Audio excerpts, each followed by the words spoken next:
KUAM TV8, first on Guam.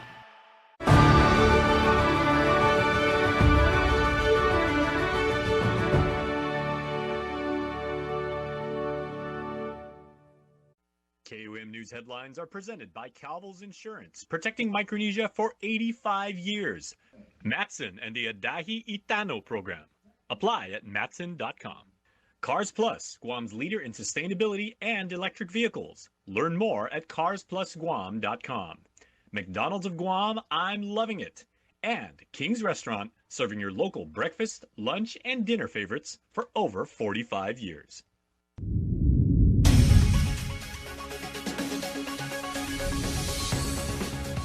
Ahead on KUAM News Primetime. A time to catch sunsets and enjoy the day with the family turned violent. Now 3 people are facing criminal charges, including an off-duty police officer. I'm Julian Hernandez with the report from investigators. While Guam gets ready for the start of the new school year, it's already the first day back to school for students in the NMI. I'm Tomas Mangonia with the story coming up. A viral message has been making its rounds on WhatsApp on a supposedly deadlier variant of COVID-19. Now public health is clearing the air. I'm Mitsuki Hirayama with the report. Half day and good evening. Welcome to KUAM News Primetime. I'm Nick Delgado. And I'm Destiny Cruz. Thank you so much for making us a part of your day. 3 total arrests now confirmed in that officer-involved attack that KUAM first reported Monday. The incident happening at Tumon Beach, where families, including children, were enjoying their weekend. Authorities confirming the Guam police officer, another man, and the alleged victim were all arrested in the case. KUAM's Julian Hernandez has more, speaking to an eyewitness about that day. Sundays on Guam's beaches are normally spent with local and visiting families enjoying and resting up for the week ahead. But on July 30th, beachgoers and other nearby witnessed something that was not so family-friendly. There's a fight outside. I just heard from my other co-workers that they're hurting each other. Sally Valencia was working at the Nanas Cafe in Tumon the day when violence erupted along the beach. The tourists, they're scared. They're like backing up from the seaside, from our seaside front. So they're like coming inside, most of them, because they were scared. Especially the kids. It's a lot of kids at the beach. They were scared. According to court documents, on June 30th, several families were having a gathering at the Tumon Beach when 2 men, identified by police investigators as Jesse Leon Guerrero and Federico Santiago, got into an argument that turned violent. The motive behind it is unclear. As family members pulled the pair apart, Officer Peter Leon Guerrero, who was off duty at the time, allegedly came up from behind Santiago, hitting him in the face with his right hand. Santiago fell to the ground and was knocked unconscious, suffering from a cut to his chin, a possible broken nose, and a swollen eye. The scary moment, as Valencia described it, happening nearly a month back. And on Monday, GPD Officer Peter Leon Guerrero was arrested, charged with aggravated assault. Jesse Leon Guerrero and Federico Santiago were arrested on suspicion of assault, mutual combat, and disorderly conduct. Only Peter Leon Guerrero is being held at the Department of Corrections prison. He's placed on paid leave as a GPD internal affairs investigation is underway to determine what type of disciplinary action, if any, could be taken against him. The top brass on Monday, Chief Stephen Ignacio, told KUAM following the arrest of one of his own that his officers are held to a higher standard. While the case is now going through the judicial process, the incident is still one that witnesses like Valencia says is unforgettable. I'm scared now, like if a lot of people at the beach and a lot of locals at the beach, I hope, it won't happen anymore because most of us were scared, and especially the guests, safety of our guests. So, it's our business, tourists. Hopefully it won't happen anymore. Julian Hernandez, KUAM News. Thanks, Jules. Well, GPA is working on interim measures to handle the generation capacity shortfall and to minimize further load shedding. General Manager John Beneventi presenting the plan to the Consolidated Commission on Utilities during its regular monthly work session today. Nestor Lecanto reports. In the briefing, GPA General Manager John Beneventi says the next few months are typically when they see the highest demand. And he explained that despite their 48-year age, the Cabras baseload units remain critical. When one goes down, the system is short 18 megawatts, When both are down, it's 61 megawatts. So they're right on the edge and will need to juggle the shortfall until the delayed 198 megawatt Ukuru plant comes online in late 2025 or early 26. After the presentation, we spoke with CCU member Simon Sanchez about the near-term solutions. There's about 180 companies, businesses, large users of power that have their own generation capacity. John B. has sent a letter out to these 180 companies to see if they would participate in the interruptible load program, which is something we've had before. We created it when load shedding was difficult 30 years ago, and we still use it to this day. That could mean another 27 megawatts of power GPA will pay for if everyone takes the deal.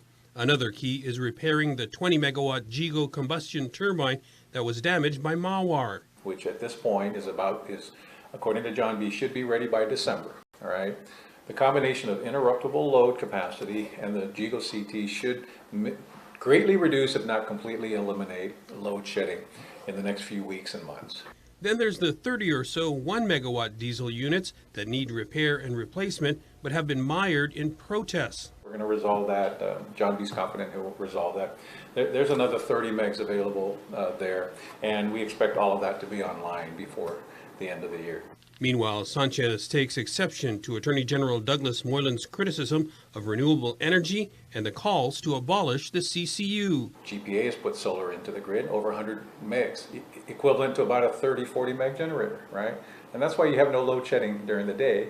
Plus, it saves $3 million a month in fuel. I guess the Attorney General would rather have higher power bills and less generation capacity, but all that really reveals is he's ignorant when it comes to energy. It's okay that we disagree. That's all right. We're not going to agree on everything, but you can look for common ground. And as elected officials, you know, he's fond of saying the Organic Act says this. Well, the Organic Act says when the governor and the legislature enact laws, he's supposed to enforce them. There's a law to have a CCU. There's a law to have an Attorney General. And you're supposed to work together. Having said that, you know, we're going to focus on solving our generation problem and hardening the system on Guam, bringing on more renewable energy to reduce the cost of energy to our people and to increase the amount of generation capacity we have available because that's what you do for energy policy. Nestor Lecanto, KUAM News. A viral message making its round on WhatsApp warning users of a new deadlier variant of Omicron is false. That's according to Public Health. And while many seem to have moved on from COVID-19, Public Health has an important message for the community. Mitsuki Hirayama reports. I didn't read it yet, but I thought I saw something with the XBB. Dededo resident Tom Medler is one of many who received a message making its rounds on WhatsApp claiming the XBB variant of Omicron is deadlier, more contagious, and different from what we've seen so far. It's been circulated on a couple of my chat groups, but I think it's been deleted because there's been a release that it's false. It's a false COVID health advisory reaching far and wide, even to former Senator Luis Borja. The viral message causing the Department of Public Health to clear the air through a press release. Public Health Chief Medical Officer Dr. Bob Leon Guerrero says while XBB severity rate does show the strain to be contagious, it may not be as severe. KUAM found the viral message is also similar to one that circulated in other nations last year that has since been debunked. And while many have moved on from COVID-19, I'm not really worried about it now. Well, why is that? Because it seems to come and it goes fairly quickly and then they have a new one come out. I've only experienced like a couple of people who've had COVID, but I generally think that people are very used to now taking the necessary precautions. With several feeling no threat from the virus. No, I'm not worried about it. Been there, done that, that's it. I don't think we're going to have it again unless people don't listen and follow the health regulation. I think it's slowed down already, but there's some case yet. Like this resident says, COVID isn't going anywhere. It's here to stay. Public Health's COVID-19 dashboard showing 43 new cases in the last 7 days from August 19th, bringing the total to 62,504 officially reported cases and 416 deaths. It's why health officials are reminding the community to stay vigilant by getting the latest booster shot, washing your hands, and staying home if you are sick. And when possible, those over the age of 60 or those with health issues should social distance and wear a mask. Matsuki Hirayama, KUAM News. Well, the Bureau of Non-Communicable Disease Control will be administering free COVID-19 vaccinations and booster shots in the first floor of the Terlahi Professional Building, Suite 103 in Hagåtña, Monday through Friday from 9 a.m. to 2 p.m. Individuals must bring proper documentation. You can read the full press release now on KUAM.com. It's been a turbulent few months for the Guam Department of Education, from dealing with the aftermath of further damage to its facilities from the typhoon, a looming lawsuit, and complying with changes in public law. But what remains steady throughout the chaos is the dedication from GDOE teachers, faculty, and staff as they prepare to welcome students back to school tomorrow. It's a similar scene across Guam Department of Education schools today. GDOE personnel bustling through the halls of their campuses, moving equipment, applying fresh coats of paint to areas it had withered, and making the finishing touches for Wednesday's school reopenings. GDOE under a glaring spotlight as the community keeps a watchful eye on education and government officials, holding them accountable for fixing years of neglect that led to decrepit schools. But behind the static lies unsung heroes, teachers, faculty, and staff, all working hard to meet a better standard. Heroes like Tass Rivera, a carpenter under GDOE's maintenance division, striving to create a healthy and safe learning environment for students. Coming from the guys, the maintenance division's heart, we do our best and we try the hardest to finish this school. He and his crew members working on Weddingale Elementary School today. Their dedication evident after countless hours of labor as their maintenance division remains short of staff. And I'm hoping, with all these stressful things that we're doing, can't wait to have this school done. And I'm wishing forward to completing the school where all the kids can go back again. That hope reverberating throughout the department, from school aides to cafeteria staff and administrative assistants at Ukadu High and Juan M. Guerrero Elementary Schools. It's all hands on deck as they give their best, even moving molded tiles out of the way of students. We've been painting, we've been replacing molded tiles with new ones, and then we've been setting up these tents for the students that will stay back after school. These women with Sodexo ensuring a sanitary area for students to access hot meals. We're painting a little bit stuff and we're just wiping down the warmer on the bottom. Every day still cleaning.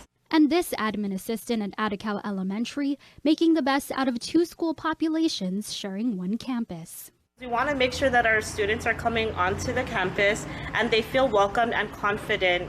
We don't want them to see or to feel that it's chaotic or that with all the challenges that we're having, we want to make sure that they are comfortable and they are happy when they're coming onto campus.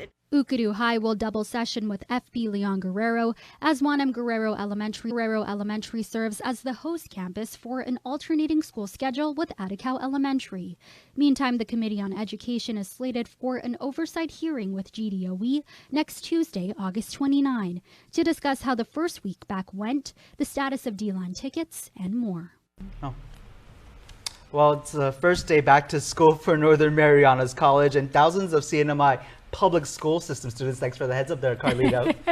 That's right. Tinian and Rhoda, regional correspondent Tomas Manglotner reports as a new school schedule leaves some parents frustrated. It's the first day back to school for over 9,000 CNMI public school students on Saipan, Tinian, and Rhoda. I'm feeling very happy that open school for school year 2023 and 2024. The new year brings a new schedule for middle and high school students.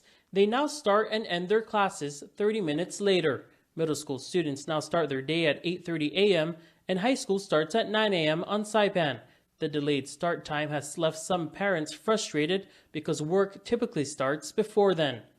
Part of the reason was the traffic that is happening in front of MHS along the beach road with towards Hobwood. So those two were the determining factor, and kinds of schedule, we decided to have so that the bus, we will also be able to provide service on time. So it was very from all the principals. Meanwhile, the Northern Marianas College opened its doors on Monday. Because of a change in accreditation requirements under the U.S. Department of Education, we had to transition more of our courses back to face-to-face.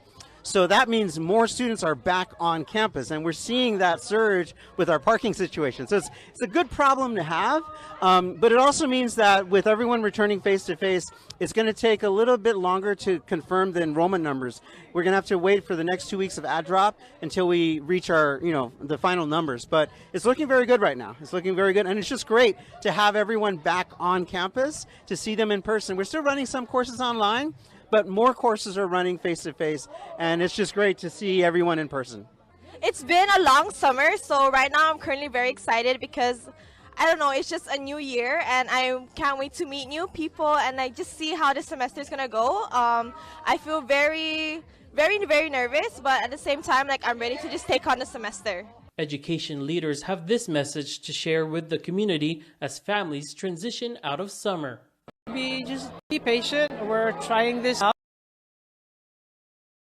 to make some switch. We may have to in terms of the scheduling. However, let's give it okay. Like any change is hard, but after a while things will kind of simmer and everyone will get used to the new routine. This is just an exciting time to be at NMC. We're in a growth mode with new facilities coming up, new programs, and a lot of new students. So as we like to say here at the college, we are going to stay safe, we're going to stay calm, and we're going to sail on. Tomas Maglonia, KUAM News, Saipan. We've got more news in a moment. Keep it here. You're watching KUAM. UAM TV 8, live on Peacock. Check out our live channel, NBC shows, live sports original programming, movies, plus so much more. Or download the app and subscribe today.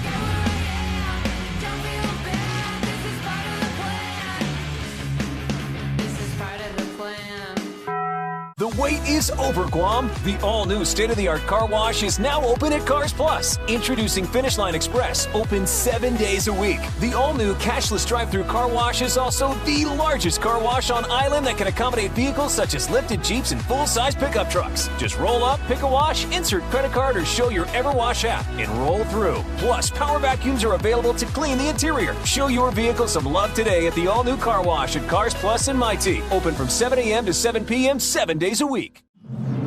Hello, welcome to McDonald's. May I take your order, please?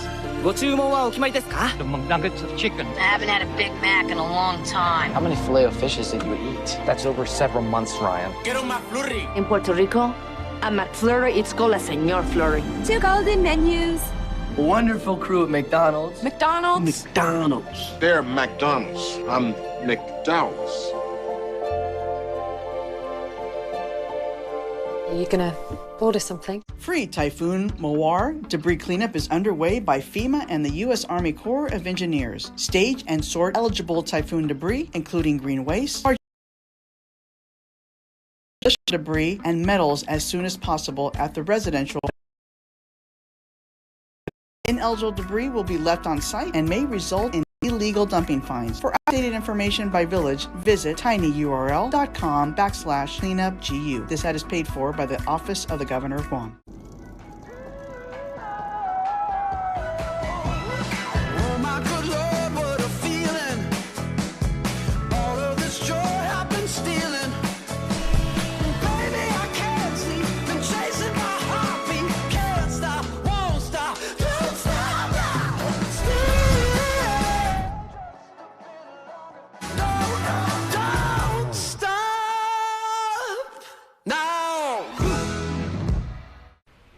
Tonight, President Biden just departed Maui after touring the devastation and meeting with families nearly 2 weeks after the country's deadliest wildfire in recent history. Miguel Almaguer reports. The president's arrival in Maui is his first up-close look at the devastation on historic Front Street near the famed banyan tree, and where search teams have scoured the debris field for the missing. The heartbreak is still raw. The country grieves with you, stands with you, and will do everything possible to help you recover, rebuild, and respect culture and traditions. The official death toll here stands at 114, but today we learned 850 are still missing, according to the mayor of Maui County. Kiro Fuentes would have turned 15 yesterday. His family says his body was discovered wrapped around his beloved dog. I'll miss his everything, his presence, his smiles, his laughters. As the president meets with survivors, only 27 victims have been identified so far. Most are seniors, but many who perished are believed to be children. Every emergency responder put their lives on the line for us, save others. Everyday heroes, neighbors helping neighbors. As Mr. Biden also spends time with first responders, new harrowing video of what they faced is still surfacing. Maui firefighter Aaron Griffith shot this video. He says 17 of the 18 firefighters who lived in Lahaina lost their homes. It was literally like walking through what you would imagine hell to be. Expected to spend hours on the ground, the president's visit was not welcomed by all. 2 weeks later, we okay already. We made them happen on our own. Some have criticized FEMA's response, including the initial $700 critical need payments intended to cover immediate necessities like food, water, and clothing. It's a huge slap in the face. But the federal government says they're bringing in more resources, approving more than $8 million in relief to victims so far, as so many others demand accountability. Do I wish those sirens went off? Of course I do. State emergency management officials now also say they reminded Maui emergency managers the sirens could be activated before the fire swept through Lahaina. It's not about, at this point, trying to point fingers. It's about what went wrong and how do we fix it so that more lives in the future aren't needlessly lost. Tonight, authorities hoping to prevent the next tragedy, as the sorrow from this one may never ease. Senators are breezing through the fiscal year 2024 budget deliberations with occasional pauses for amendments. One today was by Senator Chris Barnett to set aside up to $650,000 from the GVB Rainy Day Fund for a chronic problem facing many of our parks, filthy restrooms. Mr. Chair, as we were discussing the condition and the lack of these facilities at Matapang Beach yesterday with a previous amendment and a previous chapter, I was overwhelmed with messages even up to now talking about the condition of these public restrooms. The bottom line, Mr. Chair, is that not just again for the tourists, but for our locals who use these facilities as much as our visitors, we just deserve to have clean bathrooms that are well maintained. But Senator Tello Taitagui expressed concern about tying up any GVB funds while they try to rebuild the tourism industry. Here we are, micromanaging the Guam Visitors Bureau on how to utilize this funding by forcing them to use the money for a particular reason when we know doggone well they've been doing everything possible to clean up the island, the beautification of this island, even without any funding. Senator Barnett later withdrew the amendment. The budget session continues tomorrow. Well, in other news, she's a former Wish kid from Saipan whose wish was granted 7 years ago by the Make-A-Wish Foundation Guam and CNMI. Now 25 years old, she was on Guam as the keynote speaker for the foundation's 35th anniversary gala. Jonagan Charfris has more. Jasmine Gergenti was born and raised in Saipan. Currently residing in Salt Lake City, Utah, the 25-year-old was on Guam recently as a special guest and keynote speaker at the Make-A-Wish Foundation Guam and CNMI's annual gala. You see, Gergenti is a former Wish kid who had her wish granted when she was about to turn 18 on Saipan. I did get a chance to live in the Philippines at the age of 3 to 12 with my mother. This was when she lost her job in Saipan, and we unfortunately had to go back to the Philippines. At the age of 12, she was diagnosed with goiter. Goiter is a condition where your thyroid gland grows larger. That's when Gurgenti moved back to Saipan to get the proper health care that she needed. I was glad because after getting screening with the doctors and lab tests and everything, they were able to diagnose me with thyroid cancer at the age of 14. For the next 3 years, she received treatment for her cancer. It was when she heard about Make-A-Wish. I was able to see my mother again. My wish was to go to Hong Kong Disneyland, and my mother was working at Hong Kong at the time, and it's always been my dream to go to Disneyland as a kid, and it was so fun, and it was actually really magical. Not only was she grateful to Make-A-Wish for making it happen, but the wish made her realize she needed to live in the moment and enjoy it to the fullest. Her motivation? Her parents. To make my parents proud. I am their only child after they lost their daughter from cancer as well. And hearing that news that I was also diagnosed with cancer was very difficult for them, and I wanted to stay healthy and alive so that they can continue experiencing a life with a daughter and a family. Fast forward 7 years, she has grown from that experience. Gurgenti is a recent dual MBA graduate who's about to start her job as a mental health therapist practitioner. What inspired me to get a master's in social work and public administration is to have the ability to advocate for the marginalized population in the United States. As part of the minority group, I have been actively working with the diversity office at the university, and I have seen how underrepresented groups are unable to get the same access compared to the children who were born and raised in the United States. Do public administration to get familiarized with the policies and the process and how to be able to improve all of the current policies that would cater better to the vulnerable groups. As she makes her way back to Salt Lake City, she shares this message. I myself have been fortunate enough to continue living on after going through my cancer diagnosis when I was a child. And just like many other former Wish kids who did make it as well, we are continuing to live our lives. And the Wish was a great motivator and a factor that kept me on going. It was a glimpse of hope and truly a light of perspective on how life is precious and valuable, and take on opportunities as much as it can. Jonagan Charfres, KUAM News. All right, and now for a look at your world at home. Here's a view captured from Tank Beach on Saipan.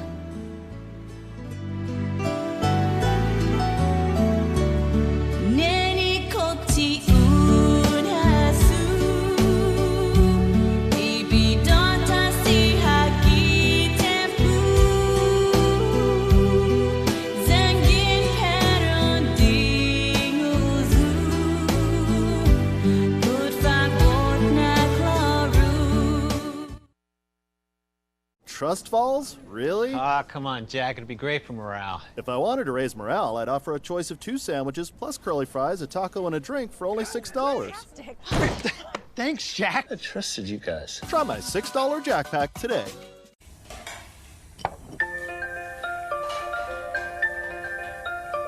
Honey, do you want some milk? Do you ever wonder how your favorite products make their way into your local stores?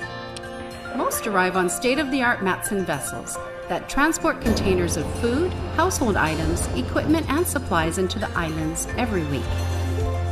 Because we know that you depend on us, we work closely with our partners to ensure that our shipments arrive on time, all the time, so you can find your favorite products when you need them. We transport the region's most precious cargo that supports successful businesses and promotes a better quality of life for our families. Matson is proud to have been the hometown shipping carrier for Guam, the CNMI, and Micronesia for the past 25 years, and you can count on us to be here for generations to come. I do it big. With the Pizza Hut Big Dinner Box, however you want a dinner, we got you covered. Big time. I do it big. The Big Dinner Box. 2 pizzas, breadsticks, and wings or pasta. Oh, hello. Don't need a work break, keep the smile on your face. The moments you can't replace, and I'll be around. Whoa. You can count on me. You can count on me for life. Wherever life takes you, we're always here for you. Calvo's Insurance. Count on us for life.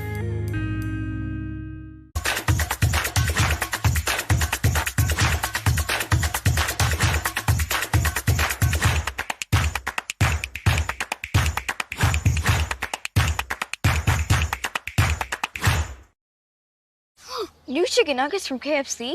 Everybody's gonna want these.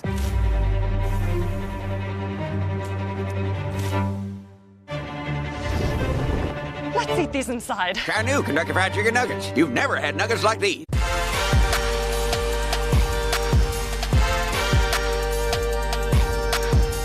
What's up, guys? Hafa. My name is Michael Justin Carbolito. We're over here at Atos Jiu-Jitsu Guam in Tumon.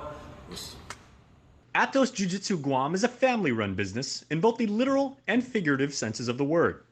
Professor Mike Carbolito, aka Carbs, handles athletic instruction with his wife Christy running the business, and they treat all participants of any age and experience level, anyone who walks through the doors of their Tumon gym, as if they were blood relatives, because to them, they are bonded by the spirit of sport and the life lessons it passes down.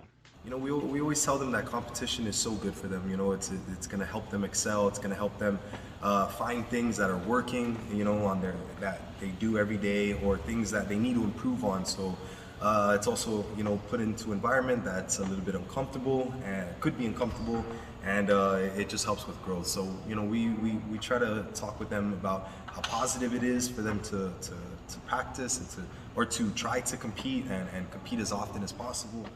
It's not just a clever approach, it's a philosophy. And it works. Taking a youth team to San Diego for competition, Atos brought home some hardware. With the kids Pan Ams out in Florida, so that was you know, that was an amazing event, and everyone out there, you know, they prepared really well, so hard for you know, the months leading up to it. Went out there and they did amazing, represented our island, did a great job. But the professor notes, medals, records, and success aren't the ultimate goal. He sees the greater achievements being confidence, growth, teamwork, and respect. It's classical Brazilian Jiu-Jitsu with a definite Guamanian twist. It makes me feel amazing. Yeah, it makes me feel amazing. It makes me feel proud every time I actually stop and really think about that, which happens a lot. And yeah, I can't be anything but proud. And it's cool to, you know, for me to have been in the opposite end of things, and I was learning everything, and I was on the other end learning from my professor, you know, out in San Diego, and just in general throughout all the role models I've had in my life, and now to do the same on the opposite end, and to do my best and to see good results, you know, and even things that obviously we need to always improve on. It's for sure fulfilling, for sure. Yeah. And by no means is Atos a closed community. Professor Carbs welcomes athletes of other disciplines to experience the challenges and rewards of cross-training. I think Jiu-Jitsu is the best sport in the world, the best martial art in the world, and I think it has so many benefits from it. You know, from a young age to starting the journey a little bit older, to starting at you know, as a white belt brand new, not knowing anything, or maybe being off the mats for a certain amount of time and then coming back and trying to get back onto it. I think it has so many benefits. It just helps overall, keeps you healthy, keeps you fit. You learn self-defense at the same time doing that, which is one of the biggest positives. And it just gives you so much confidence, and I think the sense of community too is so important, and I think that's like an important thing in any sport, you know, but in Jiu-Jitsu you really find that a lot, and it's fun, you know, so I think it's for everyone, for sure.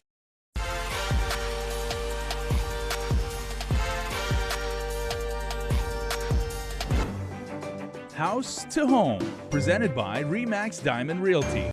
Okay, everybody, remember that one show that used to show on the air, Friday Night Fights? We're not even waiting until Friday night. We got Tuesday night gripes, let's just say. So we have Liz and Gina here from Remax Diamond, and they're not gonna gripe. They're gonna rant a little bit and everything. But I mean, you guys are advocating ultimately for the end consumer. So let's go ahead and give this some context.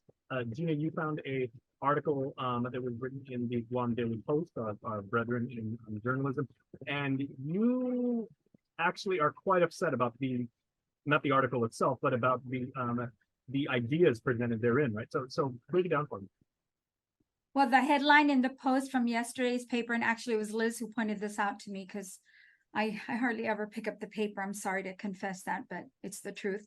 Liz pointed out to me, and it said Guam EPA cut off water for septic tank violators. And then if you read the article, it basically Guam EPA colon. So basically, Guam EPA is seeking to do that, to take that out. That's correct. That's their objective. They want to they want to revamp the law or change the law so they have the authority. So let's say you have a septic tank and they feel you're in violation. So who are the violators? The people who are over the Guam protection zone. So this is over the water land table.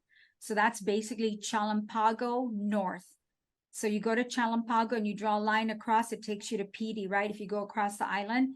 So from those 2 points northbound, that's considered over the aquifer or the waterlands table. So we basically drill in those areas for our water consumption. Now, what's interesting to me when you first brought this up, Gina, was that they're not seeking a penalty, they're not seeking a fine. Well, I mean, they are seeking a penalty. They're not seeking a fine. They're not seeking citation. So, Liz, over to you. Does the punishment fit the crime if people should be in violation? Well, it's not just that. I mean, for 3 years, we've been working on legislation to help the people of Guam.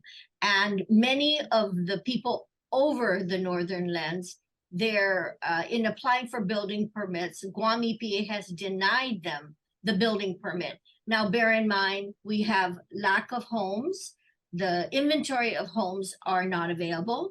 Interest rates went up. So we're at a crisis situation here on Guam in terms of people trying to find homes, but then to be denied, let's say you receive property and you're denied a building permit because you're over the water lens, over northern Guam. Okay, so if that's the situation, what is the solution? We're all about coming up with solutions. And one of the solutions was coming up with a nitrate system, which we talked about for over 3 years. The legislature was supposed to introduce legislation to help allow for it to solve the problem that we have. And even to this day, Senator Sabina Perez has not introduced that bill. So we're actually looking at other senators to help introduce that bill so that we can alleviate the current problem. Now, there were studies regarding the issue polluting the northern lands, yes, but there were anomalies to this study. And the one of the biggest area of pollution was leaking sewer lines, and not necessarily the septic tanks. So, the people of Guam don't know that they're being treated unfairly and that, yes, there's a solution, but we're trying to have public outcry to say, hey, you guys can't continue prohibiting us from building our homes for land that was given to us by our families. And then we have no other means. Limited housing, there's a limited shortage. The interest rates are up to 7%. What else do you want to do? Instead of helping the island, we're making it harder and more difficult. And we want people to start paying attention so that we can get together to get the legislature to make the corrections that are needed to help the people of Guam. Dina, I have an idea. I already know the answer to this question, but back to you. Was the realtor community consulted with in any way, given an opportunity to have some sort of mutual dialogue, or is the EPA just like floating the idea like at this point? Because it seems like they're actually working towards that being, as you said, public policy. Right? Were you so whether they ask us for our input or our contribution, we are giving it to them. John Duenas, Monty Moffness, actually that's the chair and the co-chair of the Realtors Legislative Committee that has been spearheading this since Senator Lee took up this issue. And then we moved it on to Senator Perez. And Liz and I mean, I'm not part of the committee. Liz is not part of the committee, but we contribute whenever it's possible. We've had several meetings with so many agencies, the Lieutenant Governor, but Jason, what really concerns us today is the way that this article is written. EPA is moving towards the idea, or is wanting to put in place the idea, because right now there's already a penalty. But what they want to do is have the ability, so you're living in your home and you're over the waterlands table, you have less than half an acre, they want the ability to turn off your water service going into your home, because if you don't have water, you are not going to be able to flush the toilets or use your sink and put water into the septic tank. House to Home, presented by Remax Diamond Realty. Weekly Renewal is brought to you by Calvo's Select Care. Half a day, I'm Claire Calvo, bringing you your weekly renewal. Today I'm here with my friend Michelle Peer with Creative Indeed. Welcome, Michelle. Thank you. So I'm excited to hear about the different programs you've had going on this summer and some that are going to continue, obviously having to do with art. And I wanted to talk about, first of all, what inspired you? I mean, I think most people on Island know you as an artist, right? So what inspired you, first of all, to get into this as a profession, as well as what prompted you to start these camps? Okay. Well, I mean, I've always been doing art my whole life, so it just kind of made sense to one day create a business that's art related. So that's where that came from. It was just something natural that would happen. And as far as the camp, it's called the Creative Canvas Camp. And I wanted to give kids the experience that I wish I had at that age. So offering the resources, the space, the guidance, and the encouragement to know that not only can they create a career out of something that they love, but that they have room to grow and experiment and kind of take the pressure off a little bit. Yeah. So the way that I ran the camp was very much student directed. So they got to choose everything, every step of the way, like what they wanted to create. And my job was just as a facilitator and just guidance for, to encourage them to keep going and to allow the creative process to unfold. Nice. So really tapping into their creative abilities and energy. Yes. So we, even with what the program Risha and I had, the expression session, we had you come in. Yes. Because we feel, and I'm sure you as well, there's a healing component to art. It's almost like a therapy. It is. So did you expand on that at all, on how kids could possibly use that as a tool? Yeah, I mean, I definitely shared throughout the process with them how no matter what you're feeling, whether you are happy or sad or angry, that you can create art through any of those emotions. We even had the parents come in, and we had the kids help their parents through the process. Oh, nice. So it's kind of like sharing back what they learned. Like, so some of the parents would be having a little bit of a hard time, and I'm hearing the kids encouraging them, like, it's okay, let the process unfold, let it evolve, like, don't worry, yeah, it gets messy sometimes, and you just add more layers. And those are sort of my basic concepts throughout the program that you'll always hear me say. And it's interesting because what you just said, you apply that like in life. Like in yoga, it's like, don't get stuck, breathe through it, through the challenges.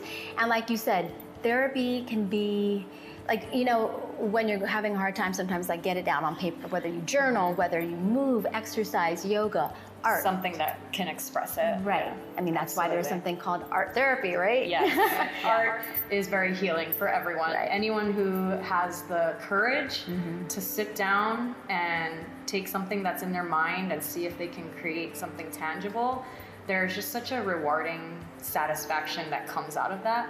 And it's why I let the kids come up with their own ideas, because there's something really beautiful in the struggle of trying to decide what to draw, what to paint. And then once you go through that whole process of feeling excited to create or nervous or scared to create, and then you do it anyway through those emotions, you gain this confidence, this sort of like sense of trust in yourself that even though you were unsure about something, you kind of took a chance and gave it a chance, gave your creation a chance. A lot of our issues can possibly, at the very fundamental foundation of trusting in ourselves. Yeah. Believing in ourselves to carry through something, regardless of what it is. It can be really emotional, like especially if you're going through heavy times in life. You know, like art can be very lighthearted and free flowing. And for some people, it can really be a transformative experience if you're going through something hard in life. So I always encourage people to sit down, even just with a pen or paper, and write or draw what you're feeling. Thank you so much, Thank Michelle. you too. Please share with us what programs are coming up and how people can get a hold of you or sign up. Okay, well, my business is Creative Indeed, so people can find me on all social media platforms, my website and all of that, and I share all the updates of what we have going on. There's a couple programs that we have right now, about to release a book program, so people can check that out. Awesome. Yeah. All right, thank you so much. And thank you. I'll see you next time on your Weekly Renewal. Weekly Renewal is brought to you by Calvo's Select Care.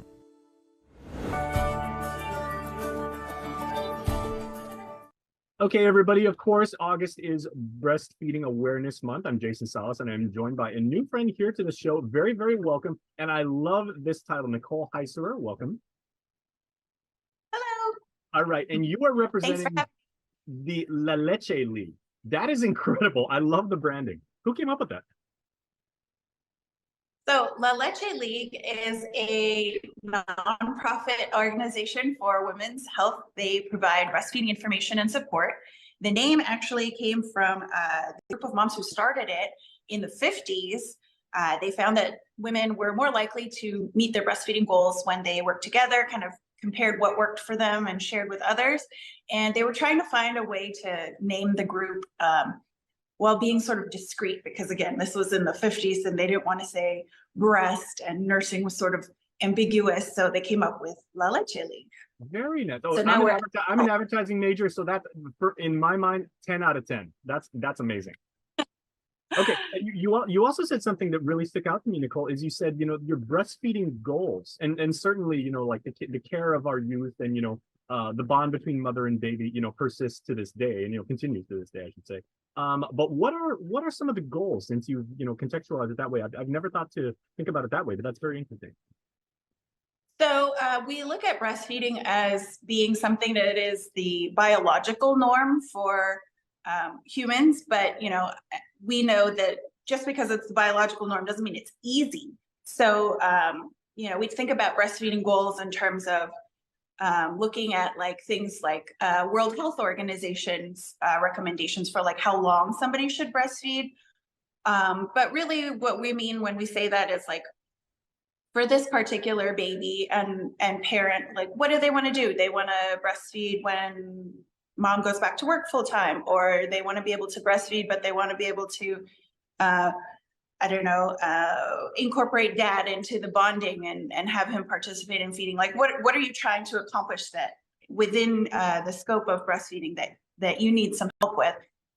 So we talk about goals and talking to families and kind of meeting them where they're at, like what's going on in your life. Or maybe your goal is I'm so done and I want to wean, then we can help with that too. So breastfeeding goals being anything. So that being the case, what are the most common questions that like tend to bubble up? And if I may, not only just from mom, but also from dad. Sure, yeah. So common questions that we get as La Leche leaders, things like how to use the pump, how do I know my baby's getting enough milk, how do I continue to breastfeed when I want to go back to work, things like that. So a lot of nuts and bolts, but also a lot of, we do a lot of listening and support. And, you know, sometimes things are a lot harder when we're sleep deprived as new parents. So we're kind of trying to help share that this gets better. It's a season. Things will improve. Here's some things you can try. Add some things to your parenting toolkit. So those are the when sort the of dudes have to step up and be supportive of these wonderful, wonderful women. You know, like let's give them all the support we can. Like if they're a little bit sleep deprived and everything like that, let's do what we can. And you guys are absolutely wonderful people too, and really easy to engage with. I mean, some of the questions that I thought I was going to ask today, and that I did, are a little bit on the sensitive side, but you've made it so easy to interact with you and and to ascertain the information. So thank you. Oh, I'm glad. It was a pleasure to talk with you today. All right, and we will talk some more. So remember, everybody, August is Breastfeeding Awareness Month, but the importance of breastfeeding, the criticality of breastfeeding is obviously year-round, and it will affect the entire family for life. So Nicole, thank you. Thank you, Jason.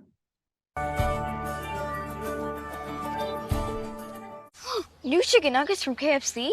Everybody's gonna want these.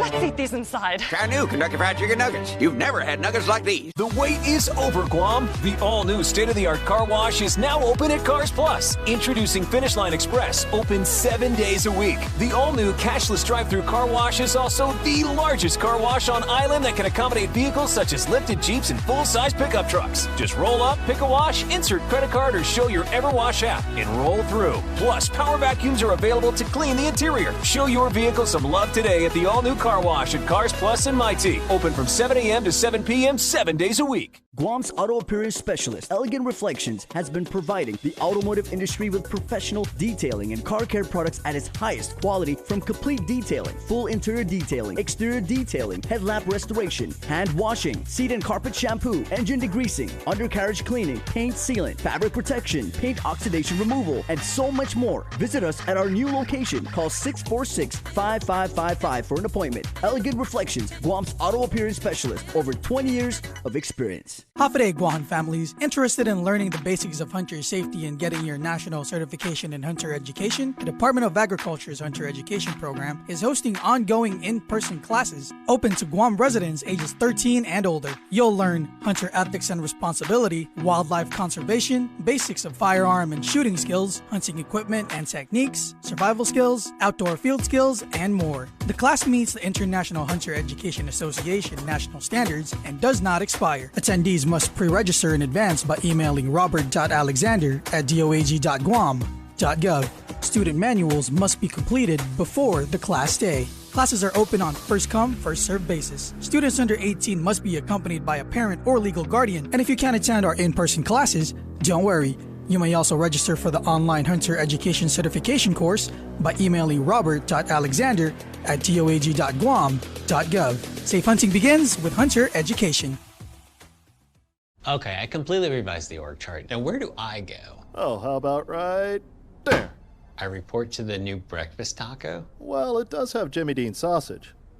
But it's a taco. Get my new breakfast taco, served all day. A passion project by two familiar faces around town is returning after a very brief hiatus, showing off some creativity, timeless fun, and it's super selfie friendly. And what's even better, as the entire series has been, the latest Towers for Humanity project goes to help a very worthwhile cause doing amazing work in the community. It's this week's Giving Every Tuesday feature. I want to give you an opportunity to let people know what you and your brother are working on that's coming up on Friday. Yeah, the Tower for Humanity will be back in force after a brief down period since last year. I have one log here. We're going to have 20,000 more logs for this next construction than what we had back in June of 2022 for the world record breaking project. This will be at the Gaina Shopping Center. We're going to be moving all the blocks from my house on Friday evening to the Gaina Shopping Center. Hopefully we'll be setting up the center court Friday evening around 7 p.m. Unloading all the logs. Well, hopefully anybody that can show up to my house to help. But it's going to be probably yeah, we do have a van lined up, so it's going to be covered, so we're not worried about showers at this time, but we hopefully will get it all in one load. Probably about a dozen folks will help us haul the blocks over to the shopping center, and we break ground on the next construction Saturday morning at 10 a.m. at the Gaina Shopping Center. So this is going to be exciting. We're going to be building all through the weekends next week and through the Labor Day holiday, in which we'll have Be Heartfelt, the charity that seeks to feed kids in need across the island. So we're going to have a construction competition. We're still looking for organizations to join us for the food drive and also form teams for the construction competition on Labor Day. That is absolutely amazing. Yet another way that you can do what you're passionate about and make sure that you give back to the island Island community. Man, you are in Napa Malik through and through. We take care of our neighbors. But real quick, Yeah, what that's exactly it. structure? You know, you're always up in the bar and what you and your brother do. So what kind of structure are you guys building this year? Well, we're gonna put a twin style twist to this. We're gonna build the Twin Towers. Nice. And so this is gonna be a 9/11 themed event to really bring recognition to our first responders and military service members on the islands, but basically give thanks to them. Hopefully, maybe recruit some people to join those agencies for careers, and then also to feed some hungry kids. Absolutely. So it's going to be a complex event, all for good. Now, as far as architecture and engineering, what makes building the Twin Towers, but besides the fact that there are two of them directly parallel to one another, what makes them so challenging to build with Lincoln Log? And how high are you looking at? Well, we're not going to be as high as what the Willis Tower was last year, which was at 25.89 feet. We're going to be peaking around 19 feet, and then we're going to have a 5-foot spire on what is the North Tower. So that's going to bring it up to 24 feet. But the Twin Towers, that'll be fairly easy to build because the way the Lincoln Log blocks are made, they're notched together. So we have to have 90-degree angles or right angles. So Twin Towers, simple to build. No taper, none of the complicated tapering like the Empire State Building has, but it's just a straight up block all the way up to the top. And so we have it scaled to 19 feet. And then whatever we have remaining, we're going to build the rest of the World Trade Center complex 3, 4, 5, and 6. You know hopefully. What? You'll be able to watch the Olympics on KUAM TV 8 like all next year. Maybe if you and your brother are up to it, we can get you guys to do the Eiffel Tower because it's going to be in Paris. Paris would be awesome. Let me think about that. Yeah, leaning Tower, Pisa, maybe next year. But yeah, that's a little bit hard. You know, it's taken some really brilliant minds a long time to figure that one out. But maybe we can get you guys to do the Eiffel Tower on some scale. If I put my mind to it, I could figure it out. It's going to be tricky because the Eiffel Tower leans in on itself, and that's going to be the caveat with the Lincoln Logs. Maybe we can do an erector set. I'll have my people talk to your people. Ooh, oh my gosh, that would be amazing. There you go. All right, Landon and I, the weather and a whole lot more here on the show. So have a good day, buddy. Thanks, Jason. Giving Every Tuesday is brought to you by J. Goodman, a happiness company. Let's see now what's happening around town. Here's Jason Salas with your News Bites.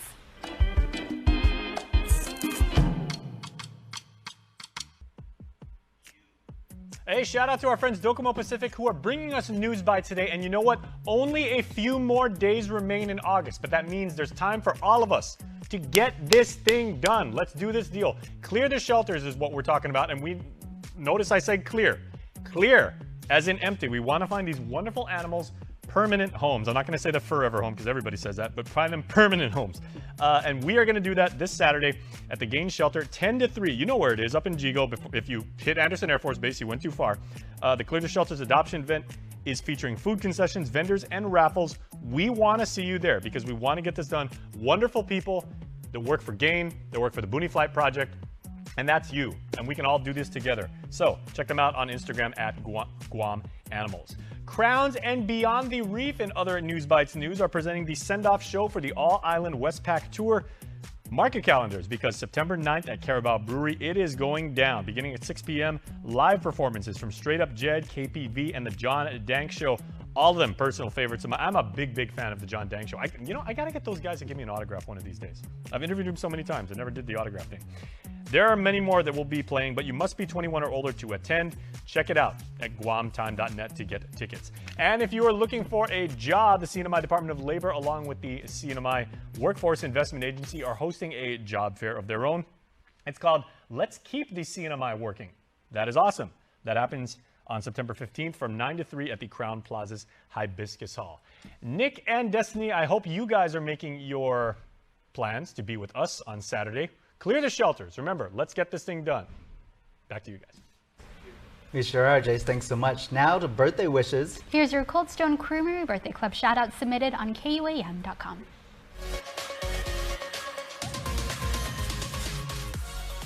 All right, everybody, we want to say happy birthday to Aisha Rose Eckley. Aisha! It's Aisha's 30th birthday, and happy birthday blessings, Ish, especially if you got that 90s reference. We hope you do. And we love and miss you plenty, says your family. And they give you the really, really big heart emoji. And you've earned it. We hope you had a good laugh there. Tori Jesse Arceo, happy birthday to Tori, and may the Lord continue to bless you and guide you. I hope that you have a joyous 14th year, make wonderful memories, and we love you, say Sissy, Lexi, Nina, and Nino. 2 former members of our, they're always members of our family. Come on, guys. Crystal Paco Sinagacine, it is her birthday today. Chris, we hope you have an absolutely fantastic day. Keep on shining, man. We miss you here. And Kobe Onodera, it is Kobe's birthday. He did some work for us last summer. Always a really, really good member of our team. Super cool dude. And thus, he deserves the best birthday ever. Everybody deserves a best birthday ever. So, Aisha, Tori, Crystal, and Kobe, today is your day on the 22nd of August, and you guys all have a fantastic birthday. Happy birthday to all those birthday celebrants out there. That's your primetime show. Thanks so much for watching. I'm Nick Delgado. And I'm Destiny Cruz. Stay beautiful and good night.